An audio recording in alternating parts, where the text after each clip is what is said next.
the mother said, "You're my son's doctor." I said, "Well, not really. I'm his counselor." And she said, "How's he doing?" And I said, "He's not talking to me right now." And she said, "What? He's not talking to you?" She said, "Go get him." So one of the guards went down to his cell and brought him up.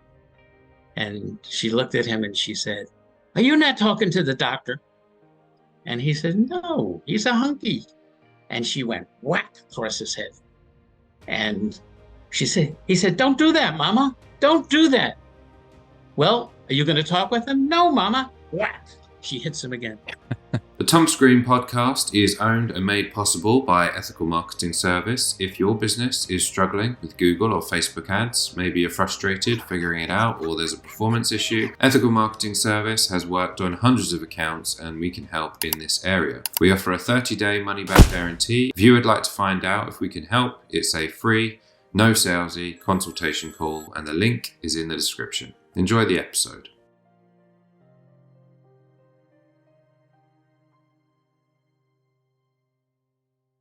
Thomas Green here with Ethical Marketing Service. On the episode today, we have Evan Longin. Evan, welcome. Thank you. Pleased to be here. I am pleased to have you. Would you like to take a moment and tell the audience a little bit about yourself and what you do? Sure. I have been a psychotherapist and professor of psychology for 45 years. And part of my interest was studying why psychotherapy fails. And I came up with 4 particular areas that are common to psychotherapy failures.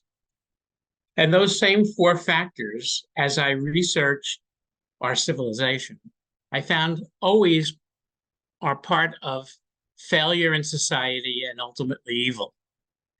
And so I wanted to get out to the public for them to understand what these 4 factors are that come together and bring about demise to the civilization. So the first one, you want me to cite them? That's definitely where I was going with it. Okay. And thank you for the introduction. The first thing I was going to ask you about was, I suppose, defining terms, because I don't hear the term evil that frequently. At least I think it might be reserved for a specific type of behavior. But how do you define the term evil? And then we'll get into your 4 factors. So I define evil as those things that happen in life to the culture, to people, to each other, that prohibit growth and development of the culture, of the world. So, for example, I would say people who refuse to deal with climate change are promoting what could be evil. So I suppose the qualifier there would be intent, if they're doing it purposefully. Would you say that's fair? Yes, that they're doing it purposefully and disregarding of the science. Whereas if they're mistaken, probably not evil behavior, perhaps just ignorant. Possibly. So again, it's not evil until these 4 factors come together. The first one is power over behavior.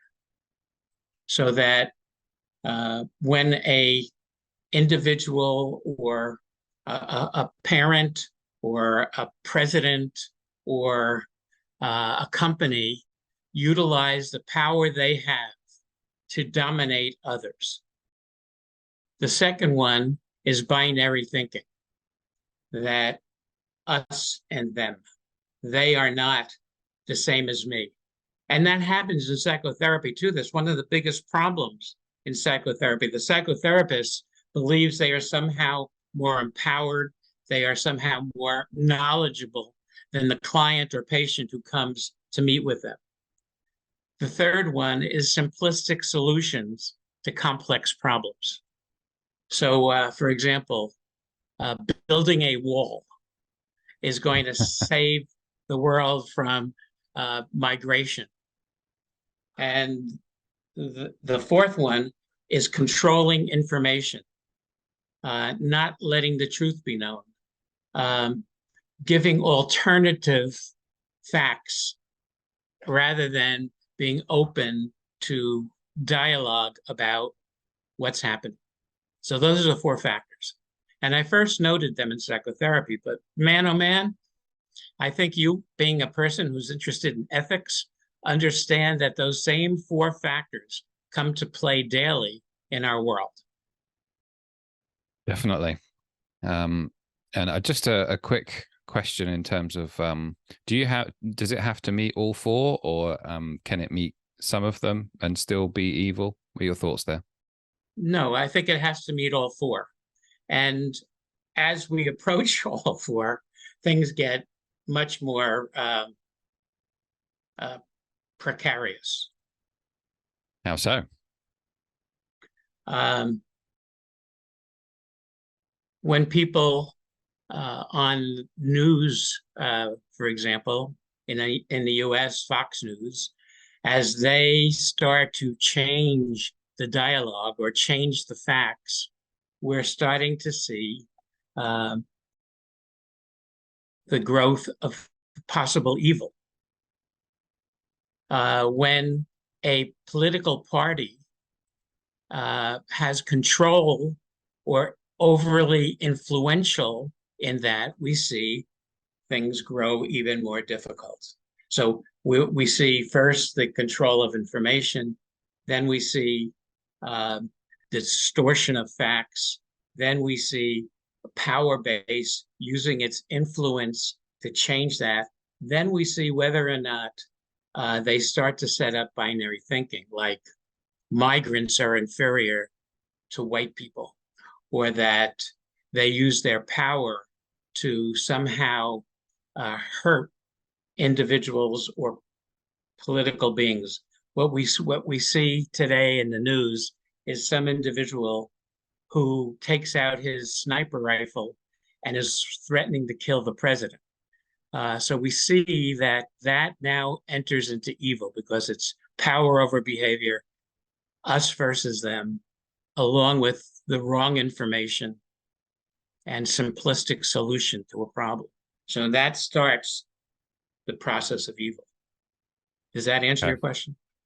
Yeah, I think so. I was going to summarize by saying, as people start to use, let's say, some of the four factors, they're incrementally going towards evil. Would you say that's a good summary? Yes, I would say that's exactly right. Yeah. And what led you to creating the four factors?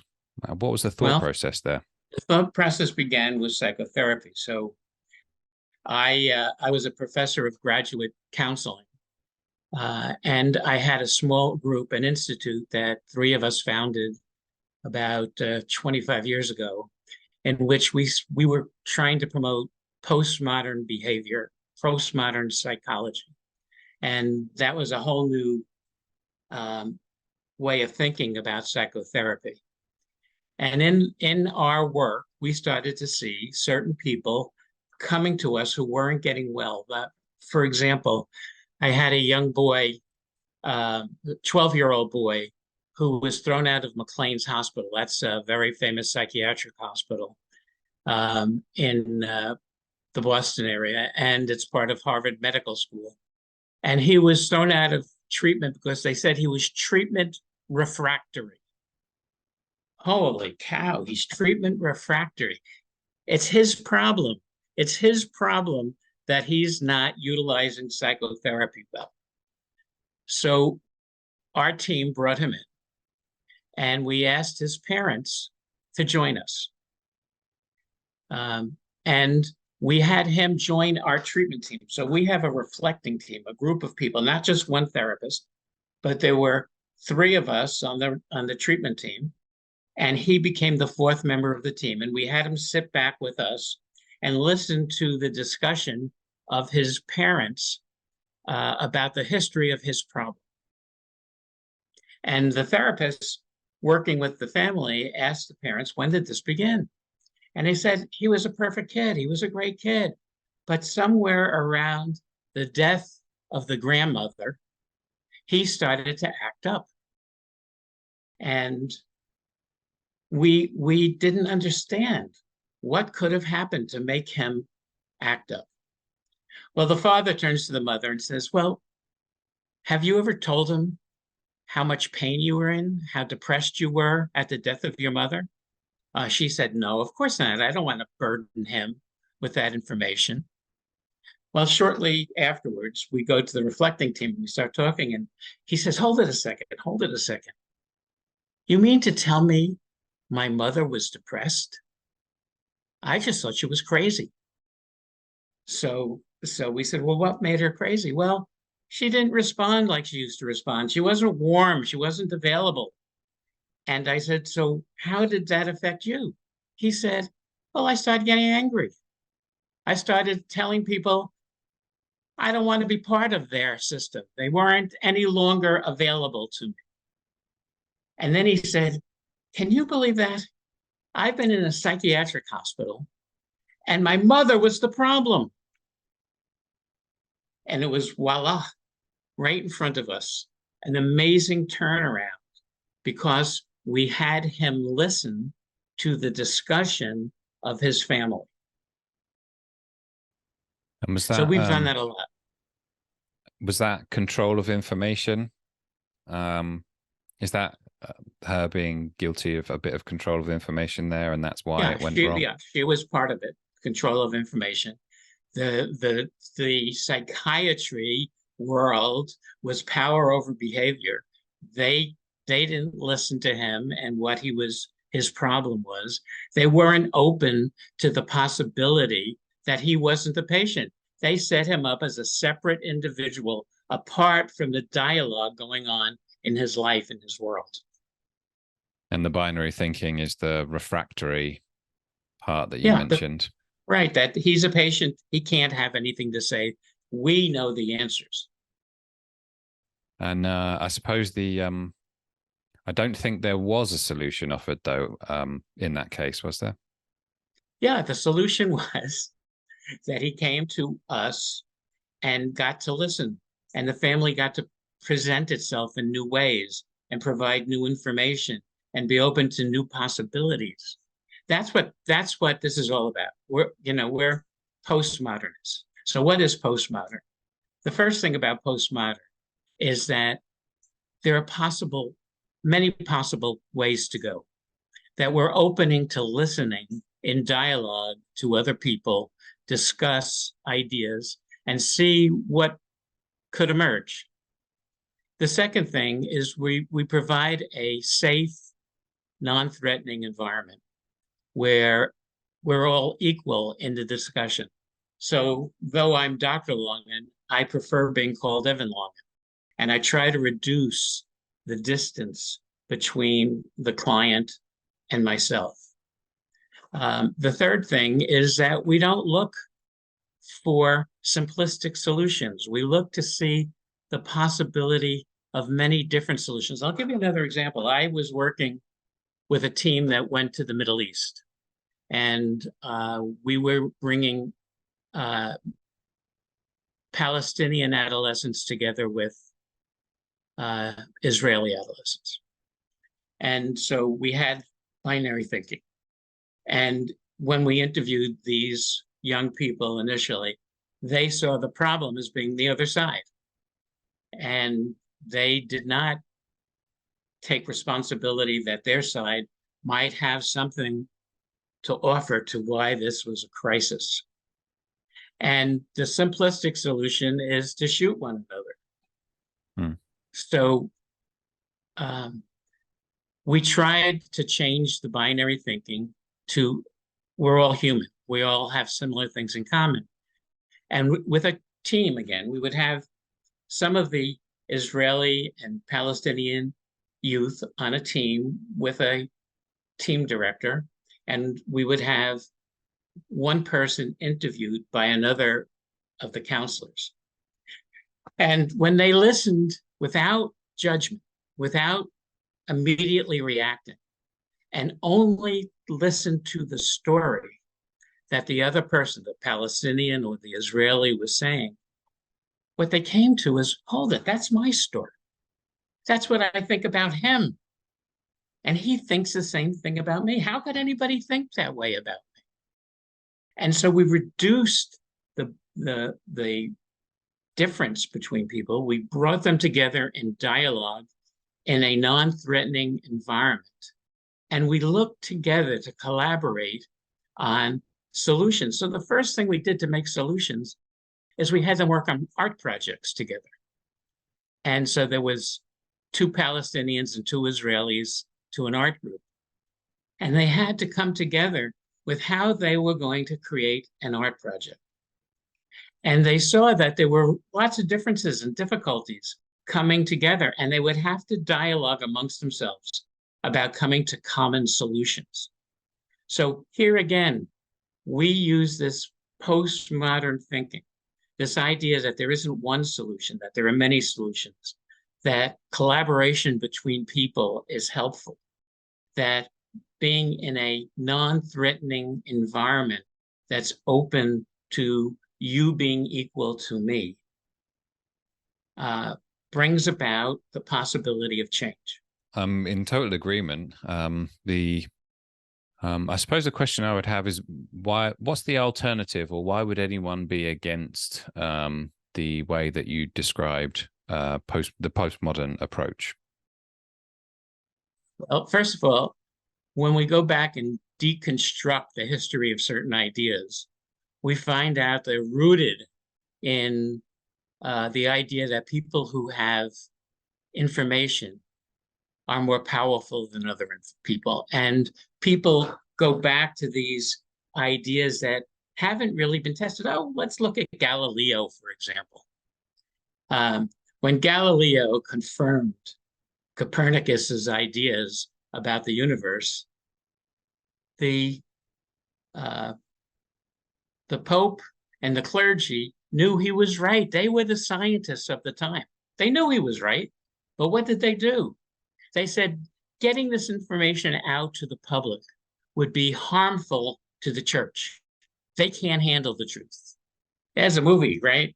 You can't handle the truth. Well, the clergy, the Pope, the Catholic hierarchy believed that they couldn't handle the truth. And so they locked Galileo up. He was a great Catholic. He was a brilliant man. He never did anything to hurt society. He just wanted to get information out. So why do these things persist? Because it gives them power. It keeps them in control. For the longest time, I happen to love a lot of Sigmund Freud's writings, but he was wrong. He was wrong in lots of places. Even he knew he was wrong. He knew that it wasn't totally correct. And yet, Freudian psychology was in power for decades because they could earn more money. It gave them more status. They didn't want to be open to what more recently they started to realize is they have to be more open. So ideas persist because some people gain status, power, money, influence by maintaining those ideas even when they aren't correct. The cigarette companies. They didn't want anybody to know that it kills you. They kept the information back. They kept the science back. They saw themselves as somehow safe from what all these other people were doing. They were just people. They didn't count. We can go through lots of examples. Well, I was going to, you touched on it briefly. I was going to say of the two, let's say Freudian psychology versus postmodern, of the two, which is, I suppose, most open to the scientific method? But presumably, well, what's your thoughts there? Yeah, okay. So I believe that postmodernism is the scientific method. That what we do is through dialogue, through Socratic discussion of listening to the other person and collaborating with them in the promotion of what that leads us to and what the possibilities are. That's really the scientific method. Unfortunately, when I graduated from my doctorate at BU, my parents gave me 35 volumes of the psychoanalytic study of the child.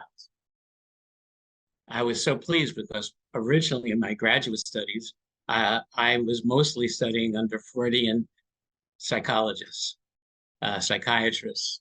And in looking back over those years when I saw that as my guide, I still have them in my office. I have all the volumes because it's historical, but they weren't correct. In fact, a lot of the information they presented was distorted or presented in a way to make their ideas look good. And some people stick with that. It gives them status. They don't want to hear that it isn't working. People still practice psychoanalysis, but most of us can't afford to go see them. Mm. You have to go 5 days a week for years. You lie down there and the psychiatrist sits behind you and then tells you what's wrong with you. Well, the only people who are going for psychoanalysis now are people who want to be psychoanalysts themselves, want to be psychoanalysts. So they join the fraternity.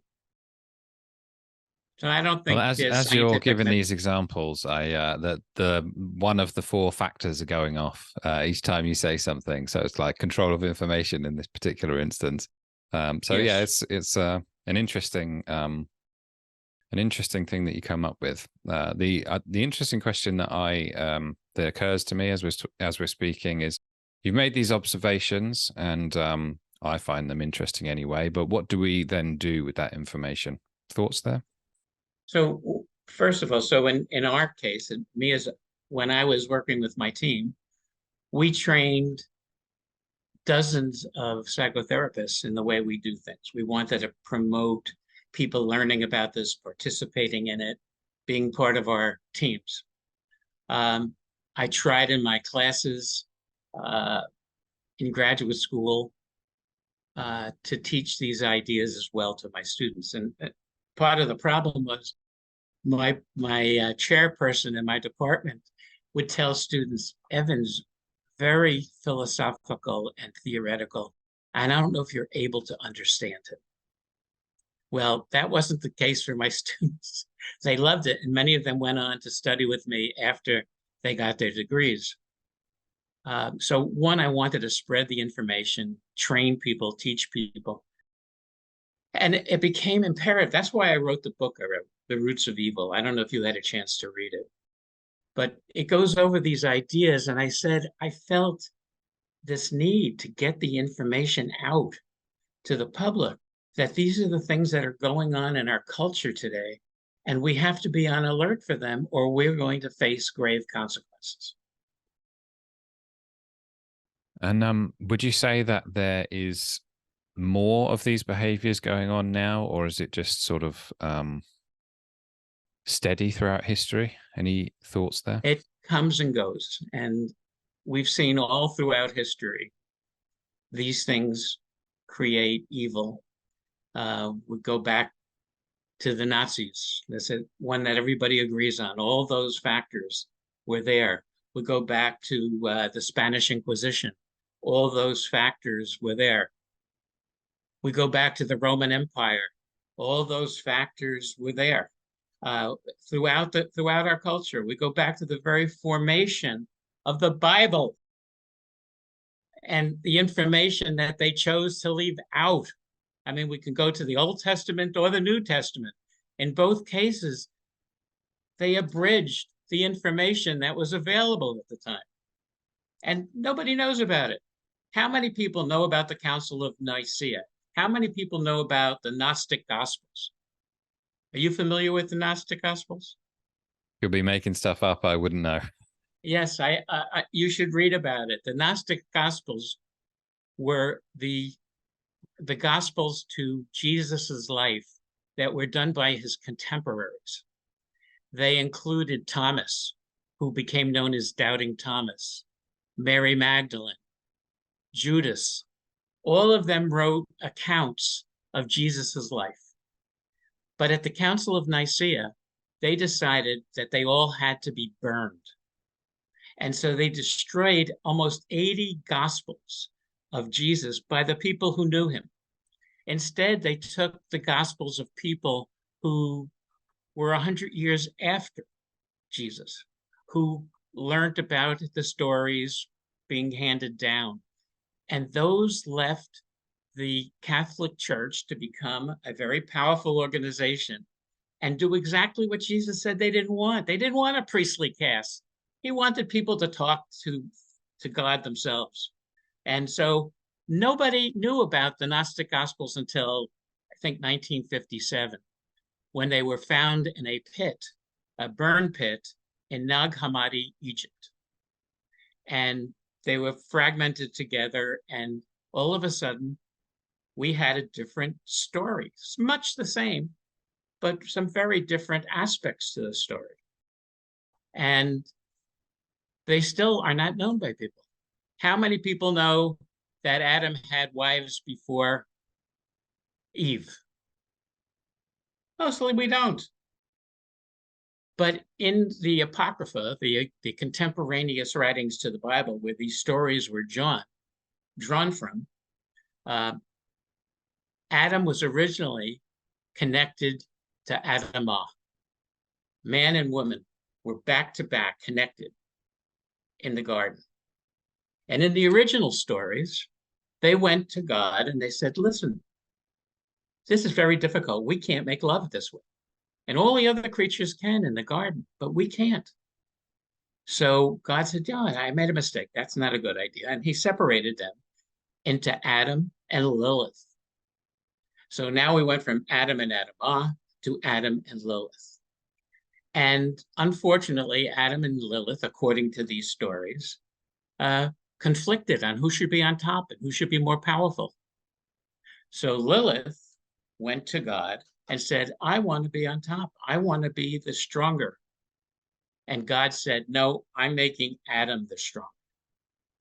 So in the story, and now I don't know that these stories are any truer than the story in the Bible, but nonetheless, in this original story, Lilith curses out God and flees from the garden and copulates with the animals and creates all the rest of the people in the universe. Now, I, as a young man, always asked the question, where did everybody else come from? It came from Lilith in the original story. And then Adam and Eve, he took a bone, God took a bone from Adam, and she became his wife. So again, these stories, they're interesting. I don't believe they're any more correct than the story in the Bible. Nonetheless, we should know about them.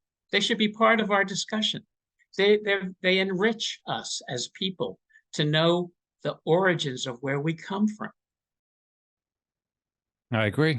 It's an interesting topic.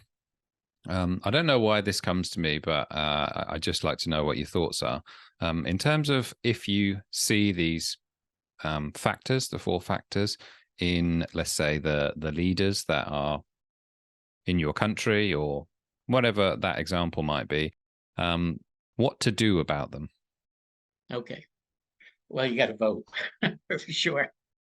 I've been running around trying to get my book out so that people could read these ideas and determine for themselves how they should handle these leaders. I believe that ultimately, probably much like you, that we have to dialogue with the people who are, as we see, problematic with their support of dangerous people. But right now, the first thing we have to do is vote and stop them from becoming empowered. Afterwards, we need to meet with them and hear their pain and their anger for why they're behaving this way. But first, we have to take control and keep ourselves safe. And then we can sit back and dialogue and talk about how we go forward. Look, Nazi Germany was, as you know, a very evil force on the world. Today, the German people might be the most moral, sensible people in the world. Well, why did that happen? It's because we didn't do to them what we did after World War I. We didn't continue to destroy their culture. And we listened to their pain and helped them get reestablished. That's what I believe has to happen. We have to first make sure these people who are behaving poorly are stopped. And then we have to sit down with them and talk with them about how to go forward.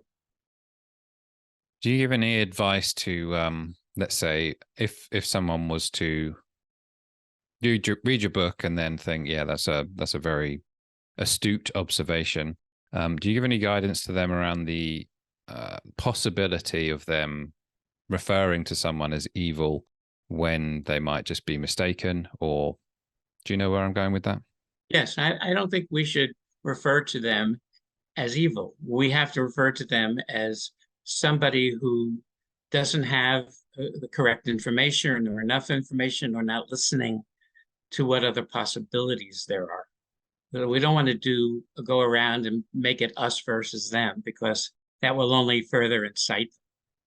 So yeah, I've been lecturing around my community. I've been invited to the library to present, bookstores, the newspaper, trying to tell people, think about what's going on, understand the possibilities, join together, come together in stopping this dangerous situation from going forward. This morning, I was listening to a TV show, and they were talking about how they've started this third party movement so that you don't vote for a Democrat or Republican. Well, that's very scary, actually, because what it's going to do is make it possible that Donald Trump can overcome the difference with Biden, because the power is being drawn away from Biden. Splitting the vote. Splitting the vote, yes. Right now, we've got to stick together. All of us who want to behave in moral, kind, loving ways have to join together first to say, we first have to make sure we stop this movement. And it's happening all over. Hungary, Turkey, Russia. I don't know, you can't see my pin, but I have my Ukraine pin on. We have to join together and say, we got to stop these guys from dominating us. Have you got any thoughts about, I've heard this phrase once, and I'm just interested to know your thoughts on it. What evidence can you give someone who does not value evidence? If you're talking about, giving people information, if they're not open to any information, what do you do? You drop back 20 and punt. Yeah, it's definitely a problem. I mean, many people have these arguments that's not based on fact or information, it's based on faith. And I ask those people to challenge them as to what their faith is telling them, and are they really operating in the grounds of their faith? Look, I think Jesus is one of the greatest figures of all time. I love Jesus, but I don't believe he's God. I believe he didn't believe he was God. In fact, when I read the testimony by Thomas, Thomas says in his testimony, his gospel, that Jesus says, look inside yourself. God is within all of us. You can find God by looking into your own humanity, and you will know how to join with God. But they didn't want that in the Bible. They didn't want to include that. They said he was a crazy man who doubted Jesus. No, he loved Jesus, but he didn't agree that Jesus's power was what should be dealt with. It should be God within yourself. So people of faith have to go back and say, what did Jesus teach you? Did Jesus teach you that people coming from the Middle East or people coming from South America are somehow not equal to us? I don't think so. So I ask them to look into their own testimony to God and say, is what being preached really what your faith tells you? So appeal to their faith rather than their rationality. Yes. Okay. And help them see, look, their faith is God loves everyone. He doesn't love Republicans more than Democrats. He doesn't love white people more than black people. God, as we know it, as we explain our faith, loves all of us. And we are supposed to be operating in God's image. Okay. Well, thank you for that. I wanted to touch on something which is in your profile around you've worked with people in jails, which I found a little detail there, which I thought was very interesting. Have you got any perhaps stories or learnings from counseling people in prison?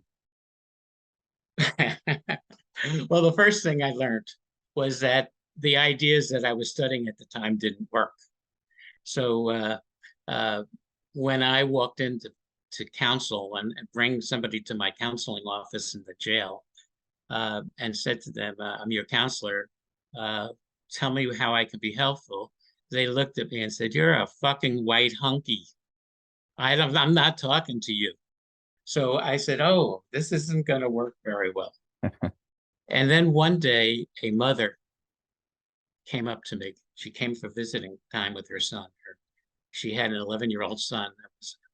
I was working in the detention center for the children under 16 who were incarcerated. And I'll tell you a couple stories, but this one, the mother said, you're my son's doctor. I said, well, not really. I'm his counselor.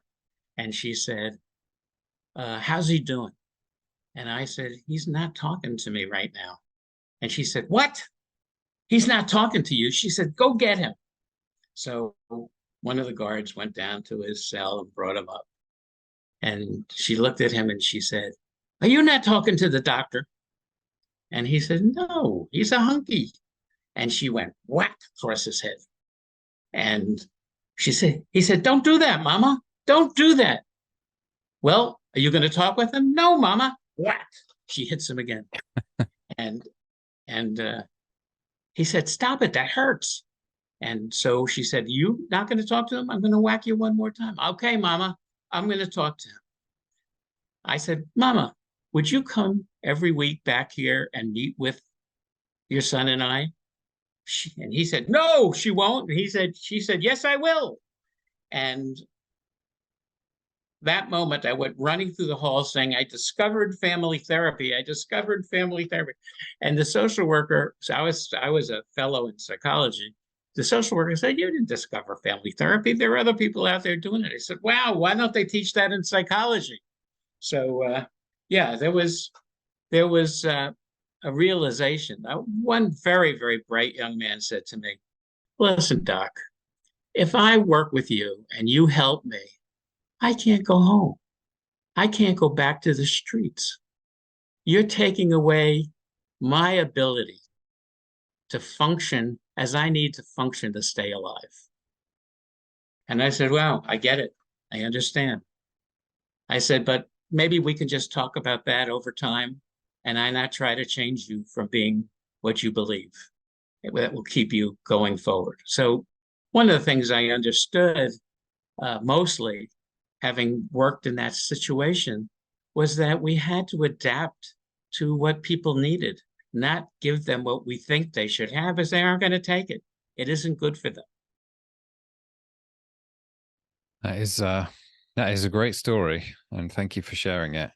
I think you have more, shall we say, therapy experience than I have been alive for.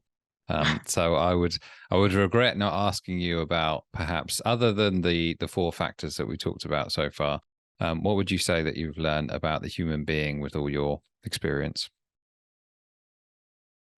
Well, first of all, we have the diagnostic manual listing out all these different syndromes and problems. And I think we need to throw that away.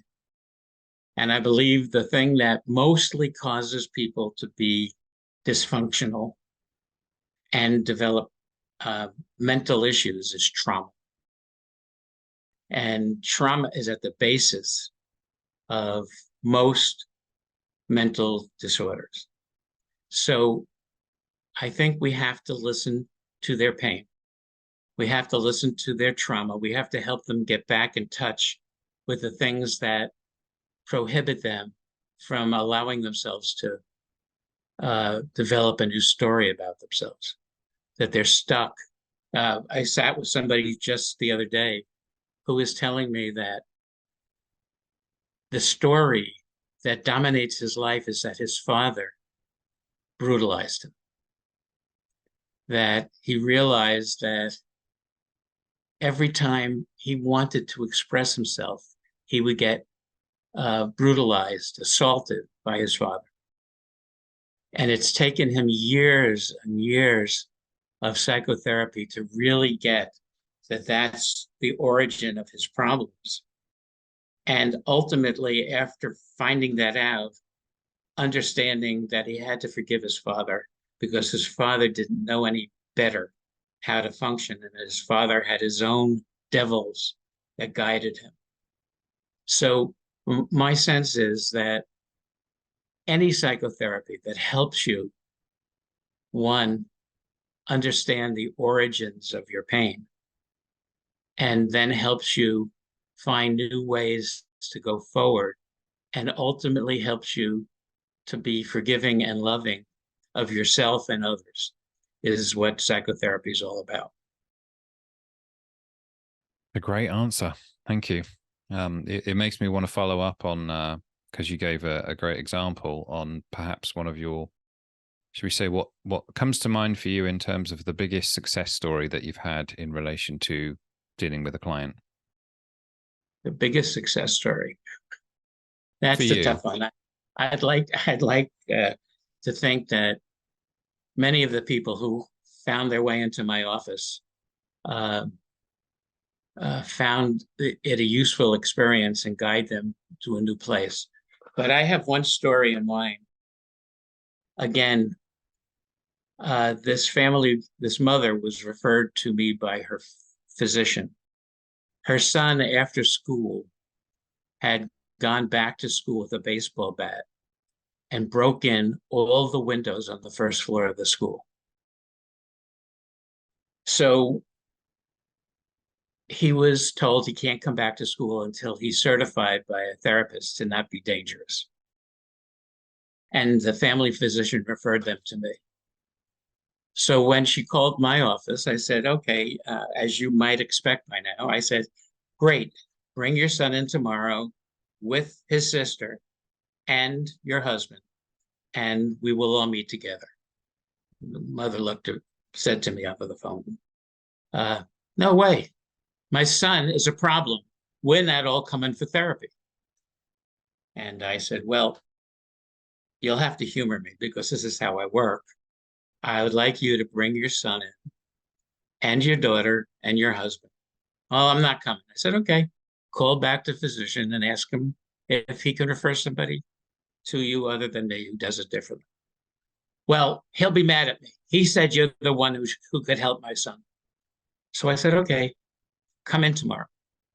So the next day they arrive in my office, and as you might suspect, the mother and father are there with the son, but not the daughter. And I said, weren't you supposed to bring your daughter?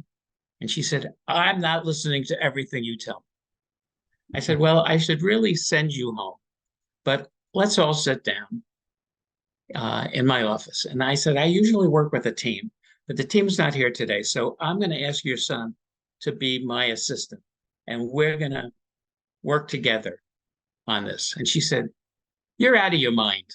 My son is a bad kid. He can't be your assistant. I'm not listening to what he says. And I said, well, again, humor me. And I said to the son, move your chair next to me. You're going to be doctor with me.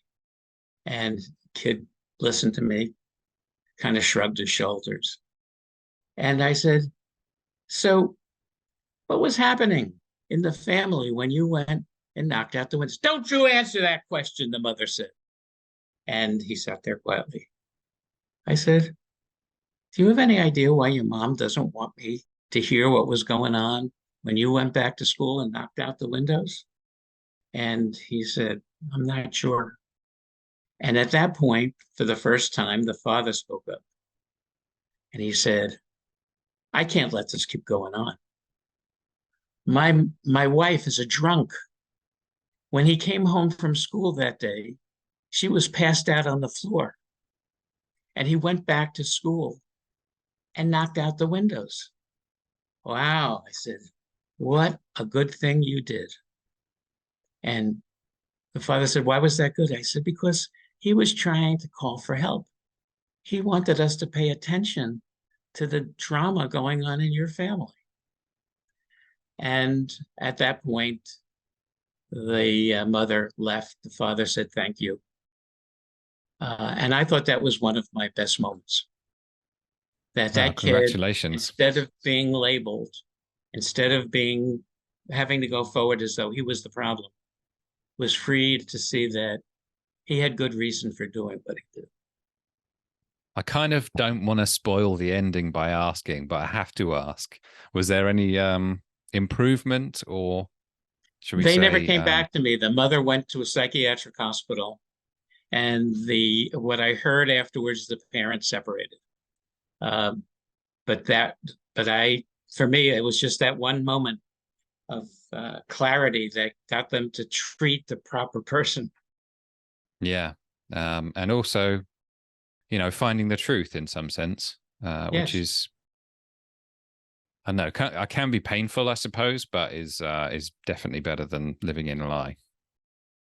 absolutely, absolutely. So, redefining evil.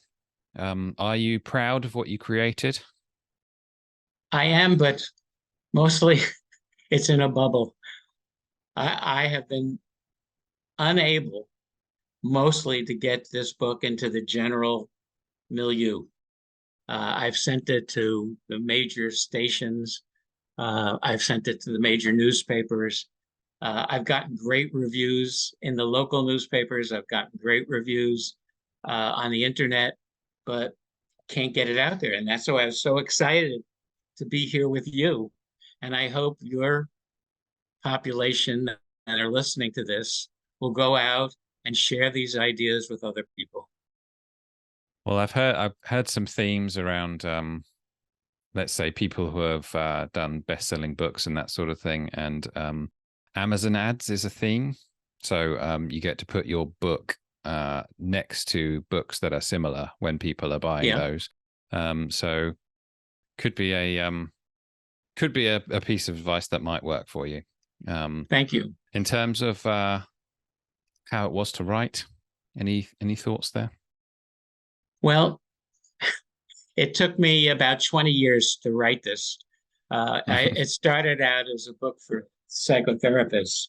And then as I worked on it, it became more and more important to me to make these ideas useful to everyday life.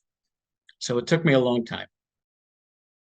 And do you enjoy the process of writing, or is it a bit? Oh, of a I tax? do. I have outlines for 2 more books. I have more time. I'm 77 now, so I have more time to work on those. All right. Well, congratulations for becoming an author and putting something out into the world. I think not a lot of people get there, so well done for that. Is there anything that I should have asked you about today? No, I've really enjoyed your interview. It's thank you. You're clearly an interested and good person, so thank you. Thank you. I appreciate that. And for people who do want to buy the book or connect with you, where do they go? They can go anywhere. They get on Amazon, A-Books. They can go on. I can't think of the name of the bookstore. Is it Barnes and Noble? Barnes and Noble. Thank you, Barnes and Noble. They all have the book, Okay. but it's hard to find if you're not looking for it. All right, Evan. Well, thank you for being a great guest today. And thank you for being a great host. And if ever you want me back, I'd love to work with you.